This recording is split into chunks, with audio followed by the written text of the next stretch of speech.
Alléluia. Alléluia.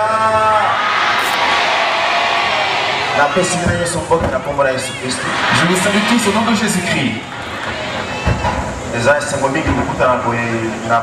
C'est une grande joie de se réunir ainsi au nom de Jésus. C'est lui qui nous donne la force de nous retrouver en ce soir. Si nous nous sommes levés, ce n'est pas par habitude. Vous n'êtes pas réveillés ce matin par habitude. L'adoration existe parce que Dieu existe. Et puisque Dieu a toujours existé, eh bien l'adoration a toujours existé. Alléluia. Amen. Nous avons appris comment nous pouvons adresser notre louange à notre Dieu. Nous avons compris que Dieu est au milieu de nous pour agir en tant que Dieu, en tant que Père. Et quand Dieu déverse sur nous ses grâces et ses faveurs, nous ne pouvons que le louer et lui rendre grâce. Nous ne pouvons pas tomber dans le péché de l'ingratitude. Nous devons reconnaître à chaque moment que le Seigneur est avec nous et que pour cela nous devons le louer et l'adorer. Alléluia. Amen. Depuis l'éternité, Dieu est adoré. Lorsque vous ouvrez la parole de Dieu, vous comprendrez que tout ce que Dieu a créé existe pour sa gloire. Dans les cieux, il y a des êtres que Dieu a créés pour sa gloire. Des anges, chérubins, séraphins, les êtres vivants dans le ciel, les 4 vieillards, même le diable adorait le Seigneur. Même le diable adorait Dieu. Alléluia. Amen. Il a commencé par là, il célébrait Dieu. Mais lorsqu'il a vu la gloire qu'il y a dans l'adoration, il a commencé à envier cette gloire. Il a voulu lui-même se faire adorer. Il a commencé à susciter les anges qui étaient sous son ordre pour qu'il puisse l'adorer. Il a suscité une rébellion. Alléluia. Amen. Le diable a suscité une véritable rébellion parce qu'il voulait aussi être adoré. Comme Dieu ne peut pas se disputer la gloire, il a dû chasser le diable. Et le conflit a commencé. Le monde est ce qu'il est aujourd'hui à cause de cela. À cause du conflit autour de l'adoration. Et quand le diable est descendu, il est descendu avec la même rage qu'il a fait quitter le ciel. Il est venu décider pour qu'on n'adore pas Dieu. C'est pourquoi tu vois l'adoration, les gens n'aiment pas l'adoration. Parce que le diable se levait parce qu'il ne veut pas qu'on adore Dieu. Il veut qu'on adore. Ou si on adore Dieu, qu'on n'adore pas Dieu. On n'adore pas Dieu comme il faut. Amen. Ce conflit a commencé depuis très longtemps. C'est pourquoi ceux qui adorent Dieu, Dieu les aime bien. C'est pourquoi le Seigneur est en train de chercher ceux qui peuvent bien l'adorer. Nous devons rendre grâce à Dieu ce soir. Parce qu'il nous a donné la grâce de comprendre pourquoi ces choses là. Alléluia. Amen. Alléluia. Amen. Et lorsque les hommes ont commencé à exister sur la terre, le diable a voulu qu'il n'y ait pas d'harmonie entre l'homme et Dieu. Il a amené la distraction. Il a amené le péché. L'homme aussi s'est rebellé contre Dieu. Et le péché a commencé à se multiplier sur la terre. Parce que le diable savait que le seul inconvénient à l'adoration, c'est le péché. Parce qu'il savait que si l'homme vit dans le péché, il ne sera pas un adorateur. Il a incité les hommes à la rébellion. La Bible déclare dans le livre de Genèse, lorsque les gens ont commencé à se multiplier sur la terre, le péché a commencé aussi à abonder. Le péché a commencé à abonder sur la terre. Et Dieu s'est senti irrité. Dieu a eu très mal dans son cœur. Puis un jour, Dieu a regretté d'avoir créé l'homme. Alléluia. Amen. Dieu s'est repenti d'avoir créé l'homme. Tu as dit, je vois que l'homme a un cœur tortueux seulement. Et Dieu a décidé d'exterminer la race humaine. Alléluia. Amen. Mais pendant que Dieu s'est décidé d'exterminer la race humaine, ses yeux ont vu quelqu'un. C'était un adorateur qui aimait Dieu.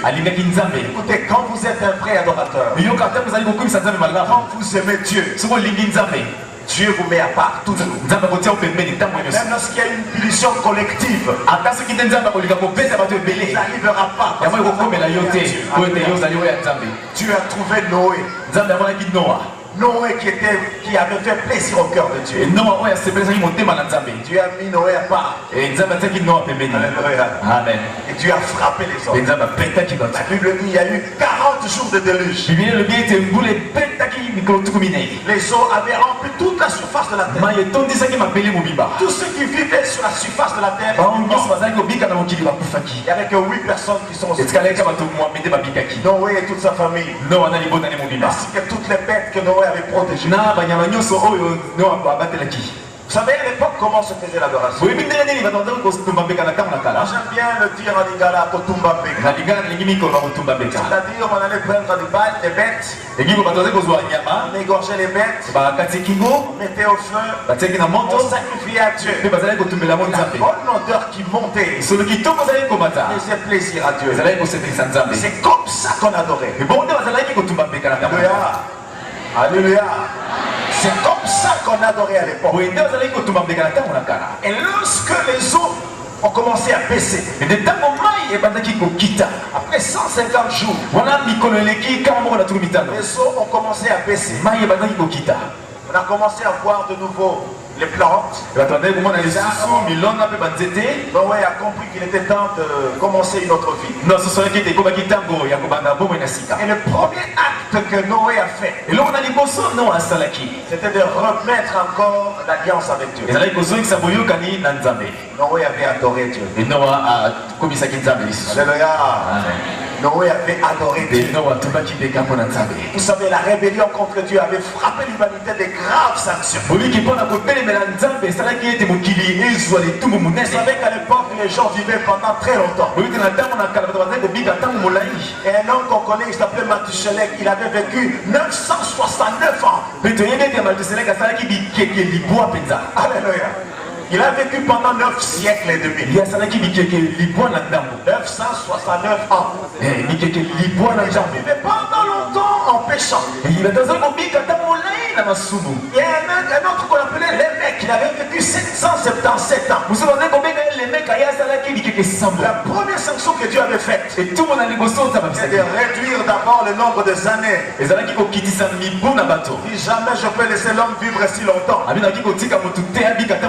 il a duré de la vie de l'homme à 120 ans. Avec votre adoration, vous pouvez encore remettre l'alliance entre Dieu et votre famille. Bon adorateur et une bonne adoratrice que Dieu trouve. Changer les circonstances de votre vie. Noé a de nouveau rétabli l'alliance entre Dieu et les hommes. Parce que Dieu veut ceux qui l'honorent. Ça va dire qu'il honore ceux qui l'honorent. Dieu dit, ce qui veut dire que si vous honorez Dieu, il vous élève. Si vous vous humiliez devant Dieu, il vous élève. Parce que l'humilité précède la gloire. Il n'y a personne qui a écrit cela, mais c'est Dieu lui-même. Dieu veut que ce soit ainsi aujourd'hui, demain et éternellement. Alléluia. Amen. Si vous vous humiliez devant Dieu, quand Dieu trouve en toi attitude intérieure, il y a pour s'humilier. Dieu dispose de moyens pour t'élever. Parce que plus vous allez venir, plus c'est un moyen que plus vous serez nombreux et plus ça ne sera pas rempli de ceux qui s'humilient devant vous. C'est pourquoi tous ceux que Dieu a élus sont ceux qui se sont humiliés devant lui. Alléluia. Un jour, Abraham étant assis devant sa maison, Dieu l'a visité. La parole de Dieu dit, l'Éternel apparut à Abraham. Abraham étant assis devant sa maison, Dieu l'a visité. Et la Bible déclare que quand Abraham a élevé son regard et qu'il s'est rendu compte que c'était Dieu, il s'était levé de là où il était, il a commencé à courir. Il a couru et il s'est prosterné devant lui. Et le front à terre. Alléluia. Amen. Et pourquoi nous devons être orgueilleux? Alors c'est un Dieu lorsque quand il décide de se lève à plus jamais. Amen. Sachant s'approcher de lui et le louer. C'est ça notre raison d'exister sur cette terre. Et Dieu dit dans Éphésiens, il nous a créé pour célébrer la gloire. C'est pour sa gloire qu'il a fait que nous soyons à l'existence. Le diable ne veut pas qu'on adore Dieu. Le diable ne veut pas que l'église adore. Le diable ne veut pas qu'on célèbre bien. Vous vous rendez compte que lorsque nous sommes à l'église et que c'est le moment d'adorer, il y a plein de choses qui empêchent. D'autres sont assis, il y en a d'autres qui baillent. Et ils attendent que ce moment passe très rapidement. Nous devons donner gloire à Dieu. Alléluia. Amen. C'est pour ça que Dieu nous a établis. Si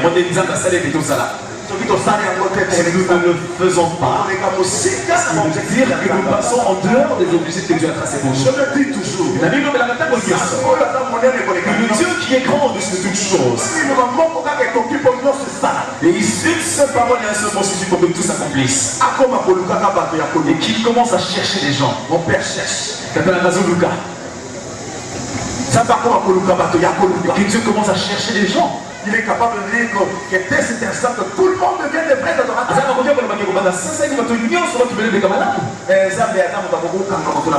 Mais Dieu ne prend pas les hommes par force. Amen. C'est une histoire d'amour. Vous n'allez pas prendre quelqu'un de militaire.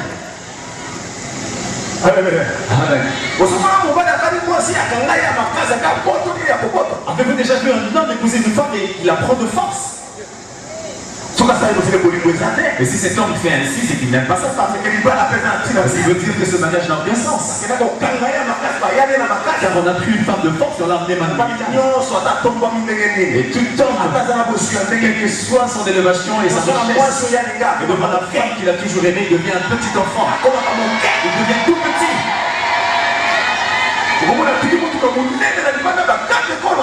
Il va laisser un grand véhicule dehors avec des gardes du corps qui le gardent.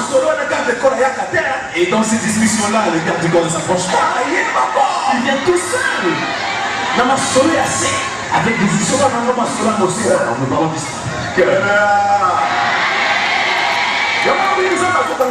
c'est pourquoi vous voyez que Dieu ne nous prend pas de force. Non, la Bible présente Jésus-Christ comme l'époux.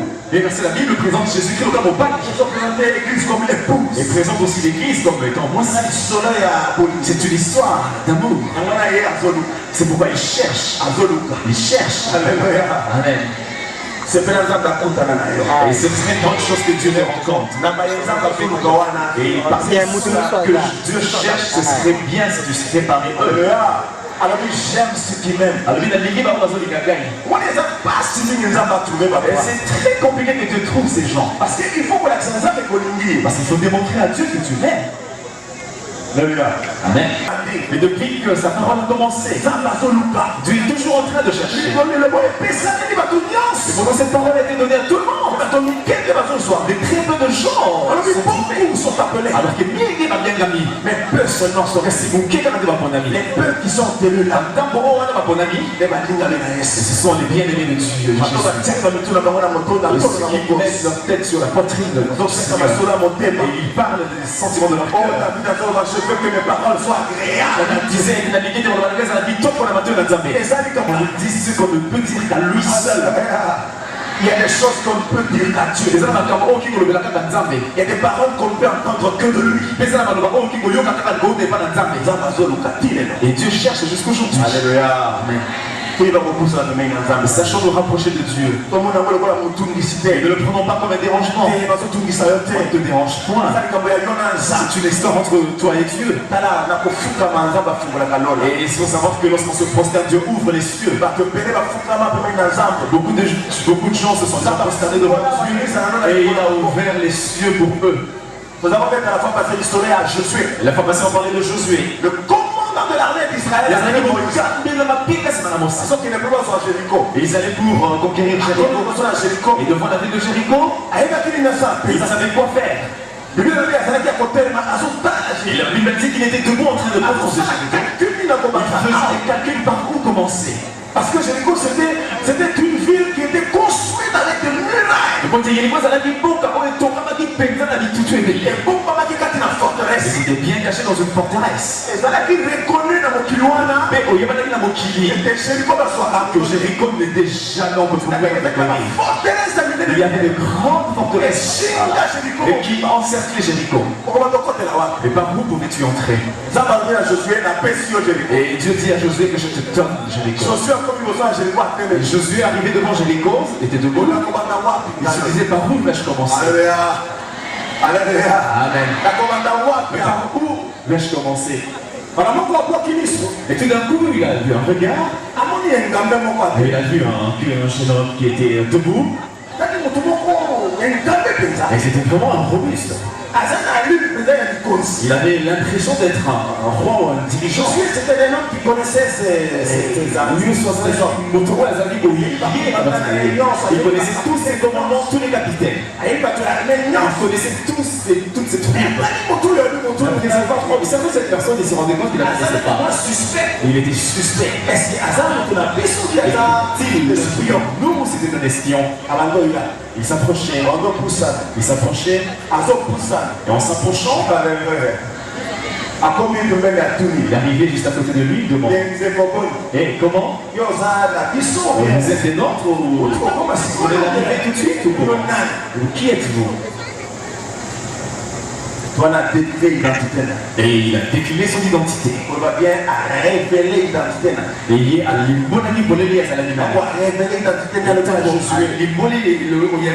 je suis le chef de l'armée de l'Éternel. Alléluia. Je suis le chef de l'armée de l'Éternel. Je viens d'arriver tout à l'heure. Et la Bible dit: Josué est tombé le front à terre. Il est tombé, sa tête était à terre. Il tremblait. Il est tombé. Il s'est prosterné. Il s'est prosterné. Lorsque la gloire de Dieu se Il n'y a pas deux positions dans aucune maison. Lorsque la gloire de Dieu se manifeste, aucun dans la salle de bain, mais que vous soyez dans la salle de bain, vous êtes prosterné pendant un petit temps. Dans une seule minute, vous sentez la présence de Dieu. Dans la chambre, si tu es dans ta chambre, vous se prosternez pendant quelques secondes. Alors Dieu a une chose qu'il veut vous dire. Alléluia. Amen. Dieu avait quelque chose à dire à Josué. Car celui qui était là devant lui, c'était Dieu lui-même. On ne peut pas se prosterner devant quiconque que ce soit. C'est le Seigneur lui-même qui l'avait apparu. Mais quand il se prosterna, il a dit: Seigneur, que dis-tu? Et quelles sont les instructions que tu me donnes? Alléluia. Amen. Le Seigneur a commencé à lui donner la stratégie.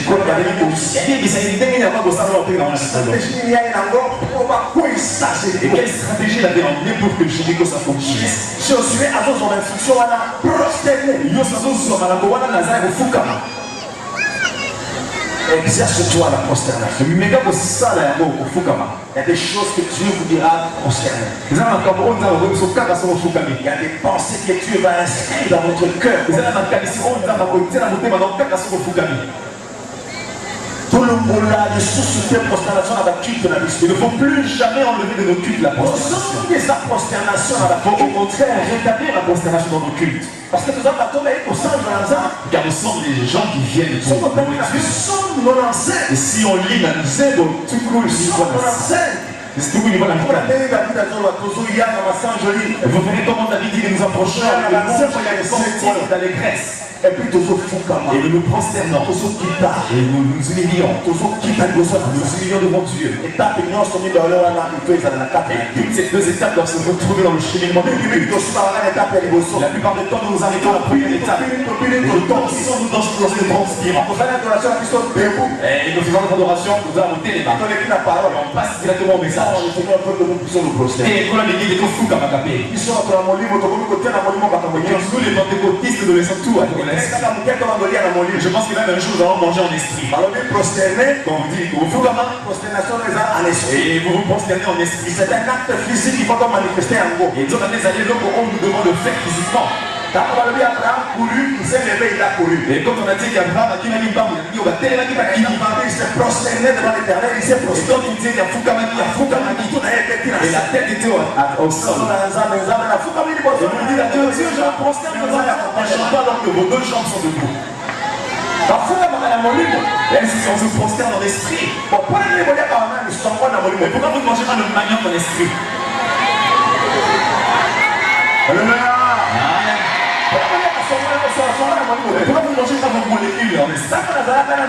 Quand j'étais encore ici à Kisangani, j'étudiais à l'Institut de Sayo. Et toutes les récréations, j'allais manger des molécules. Si je n'ai pas encore mangé mon mollet, je ne suis pas tranquille. C'était devenu complètement rouge. Et quand je mangeais ce mollet, était-ce en esprit? Et tout le monde dit, moi, on peut se prosterner devant Dieu en esprit. Tout ça, c'est la tête qui t'a. Car Dieu attend que nous puissions être terre. C'est ça notre façon de le glorifier. Ça c'est le psaume de tout le monde. Et quand nous prenons Dieu, c'est le même modèle qui se répète. Nous approchons avec des cantiques. Et nous glorifions la grandeur de Dieu. Et nous Alléluia. Amen. Et c'est toujours la même chose. C'est pourquoi la même chose. On se prosterne.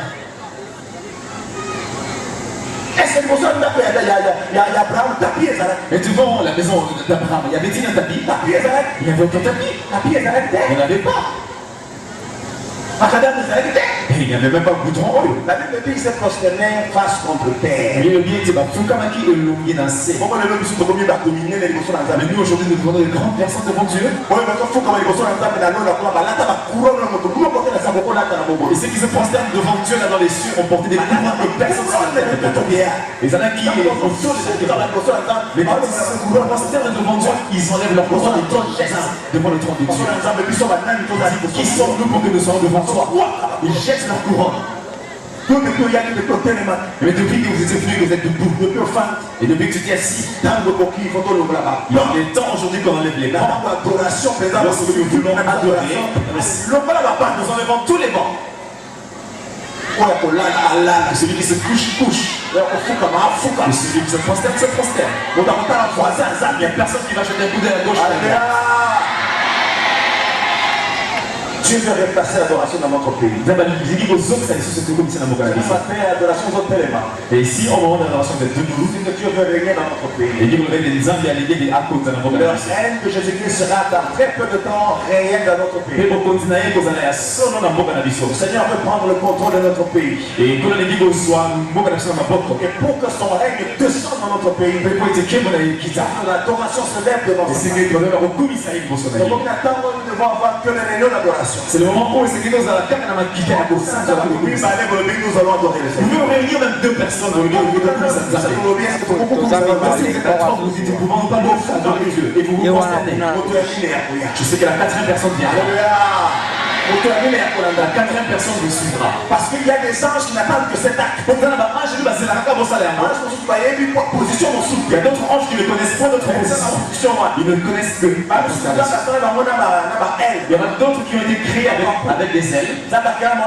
Dieu les a créés avec des ailes. Les deux ailes servent à cacher leur face. Les deux autres c'est pour cacher leur corps. Les deux autres c'est pour voler. Ils sont devant Dieu. Ils ne le voient pas. Et ce signe est jusqu'au jour. Et que devant Dieu on ne peut pas se tenir debout. Vous êtes complètement à terre. Amen. Amen. Vous avez la dimension et la